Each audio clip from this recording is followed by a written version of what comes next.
Hey everybody, my name is Jack Chappell. I'm a developer currently developing the game Attika Origins, and today we're going to be breaking down the best and worst video games from a game developer perspective. So anyways, let's just jump right into this here. Let's start off with one of my favorites, God of War. So right off the bat, right when you're playing God of War, that very first scene, it actually jumps from the menu right into the game, and you just see Kratos chopping down this tree. Now, if you played through the full game, you might have noticed this, but from the time that you are chopping down that tree in the first scene, right up until the very end of the game, the entire game essentially takes place in one take. There's no camera cuts for the most part, apart from a handful of, I call them like cheat scenes, where, you know, there's one scene, I'm not going to spoil anything if you haven't played the game, where Kratos is actually in a Titan's hand, and the screen goes completely black, but there's still some audio playing. And what's really happening there is the developer's just like, okay, we need to load a new level, so we need to make the screen go black, and then we'll load the level, and then we'll put the player in that level. And apart from that, and just some fast travel things, the entire game takes place in one take. So that's actually one of the amazing things about God of War, is that, yeah, there's no cuts in this game, and only really a few games that I've played have done this really well, but this really stands out here.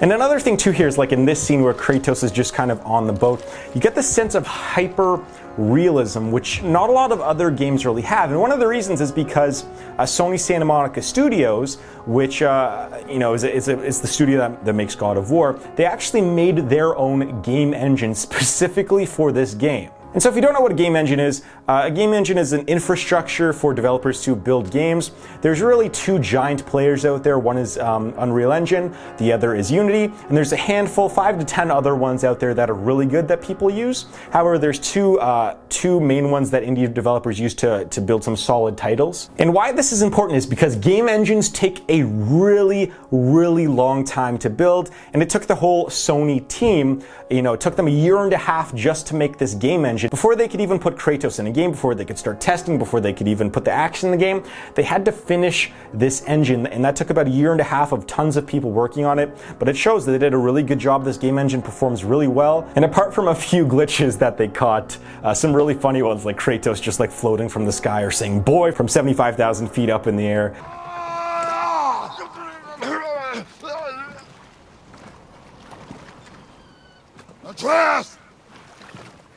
Atreus to me! Apart from those that they caught before the game's release, there really isn't a ton of glitches in God of War. So whoever built this game engine, you know, props to you guys. This was a fantastically built game from top to bottom. And going along with the game engine and the hyper-realism trend, I kind of want to explain why certain games look way better than other types of games. So one of the things that I should explain about is something called LODs, or levels of detail. So if you're to see a tree really far in the background of a game, like let's just take Skyrim or something like that, like a big open world game, that tree will actually subtly change into different forms of the same tree. So as you get closer to a tree, the level of detail, and therefore the amount of polygons, the textures, they all up in quality. And as you back away from them, they decrease in quality. And so this is called levels of detail, or LOD. And so what it's supposed to do is it's supposed to save essentially a computing power, so your computer and your GPU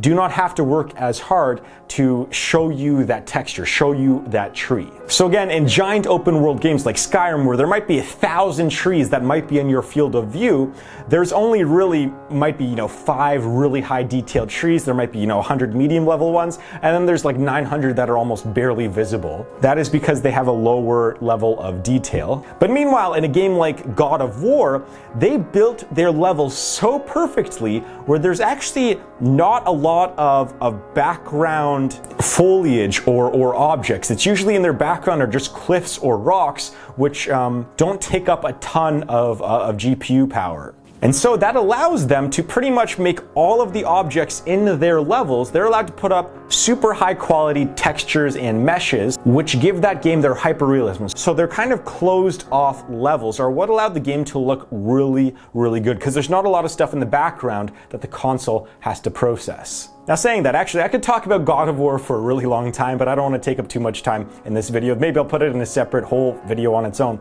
But God of War is also known for having giant movable background set pieces. So two examples of this are the Titan that's in the last level of this game, I won't spoil anything, and the World Serpent. So if you haven't played the game, there's this giant World Serpent that appears in the background, and it essentially encompasses the entire world of the game, and you can actually walk up to the World Serpent at certain points and certain levels, and you can see the individual scales at a pretty decent quality. So that meant that some artist out there pretty much had to paint and create and model this giant World Serpent that is, you know, so much bigger than anything I've ever modeled in my life. That must have taken a super long time. We're talking, I would guess, months just to make this World Serpent, and it's not even a playable character, because playable characters take way longer to make than NPC characters, but this World Serpent might have just taken as long as a lot of playable characters out there. Up next is a game that you've probably heard of,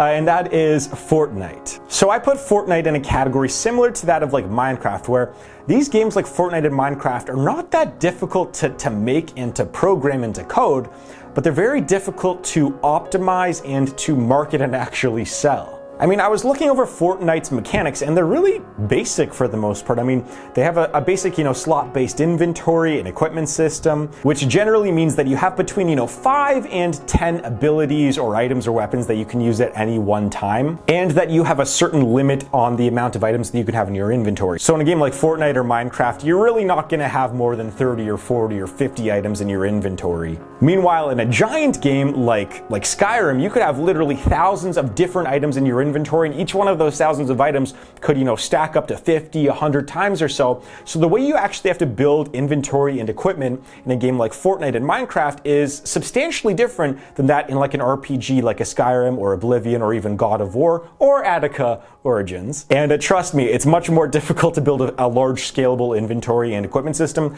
than it is to build a very simple one like in a Minecraft or a Fortnite. And on top of Fortnite's equipment and inventory system, they really have a basic just, weapons and shooting system too. I mean, there's nothing really special about it. I mean, there's lots of other games with better shooting mechanics than Fortnite. Like, just think of a bunch of other games like Red Dead Redemption, which is a single player one. You could even go to Halo or Call of Duty. Apex Legends might have a better one. There's a ton of other games that I think actually have a better shooting mechanic, but I think the simplicity that comes with Fortnite's shooting mechanic is what made it so popular, is that people, within a few rounds, they could actually get the hang of the game and actually play it properly. Meanwhile, in a game like Halo or Call of Duty or one of those giant games, you're going to get completely destroyed on your first, 10, 15 games. You might give up. But Fortnite, you might actually do okay, after a few rounds of playing, because it's so simple to play. And so, yes, I've been saying how Fortnite is a simple and it's a basic game. It's not that hard to code. So why don't you do it? Well, there's a bunch of other battle royale games out there, but here's the magic of Fortnite. Here's where the real skill of coding comes in that most people that play the game won't see. And at the time, the ability of Fortnite to have, 100 people drop into this giant map anywhere in the game and have, really little to no lag, and have people's computers not crash from loading this entire level, or their consoles or PlayStation, whatever they're playing on, and have it not crash. That's the real magic here that people don't see, is that the ability to have 100 people on a giant level and be able to see the entire level while you are dropping in and have the game not freeze, that's really where the magic is. And so it's really in the back end here. So I'll explain why that happens. So if you were to drop into this giant map and it had the realism of a God of War-like game, your console would crash. Your TV nothing would be able to handle this game if it had that hyper-realism of like a God of War. So what allows the game to run so well is actually their art style. And this is something that people don't pick up too much, is that their art style is very basic and plain. And so in a game like God of War, where your textures might be 8K, like giant 8K graphics, in Fortnite, they might be tiny. They might be really tiny images. I don't know how big they would be, but they don't look... Are they even HD? I guess they must be, but they don't look like they're heavy data textures. And just looking at the bushes and trees, they're very low polygon models, meaning that your computer or console doesn't need to work as hard to actually play this game. In fact, there's really nothing high detailed in the whole map itself, which allows the game to run so well. And the last thing too, which allows Fortnite to run so well, is actually this little trick that almost every game developer pulls, is that if you want to hide really, really low levels of detail and you don't want to show like a tree in the background that's like 2 kilometers away, that's just like essentially a square now because it's so low detailed, what you actually do is you put in a bunch of fog and some blur. So if you're to look really far in the distance in Fortnite, you'll actually see a bunch of fog covering up a lot of the very low levels of detail, foliage, trees, grass, whatever it is, houses in the background.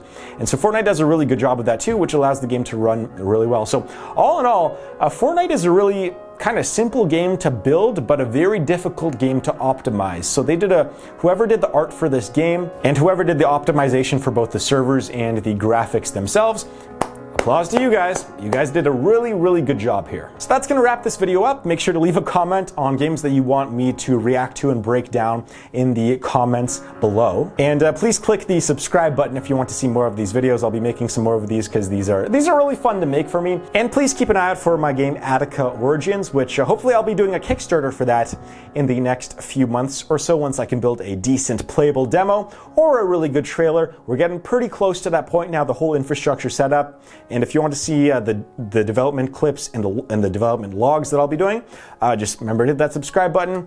And for now, I'd like to thank you very much for watching, and I'll see you guys in the next video.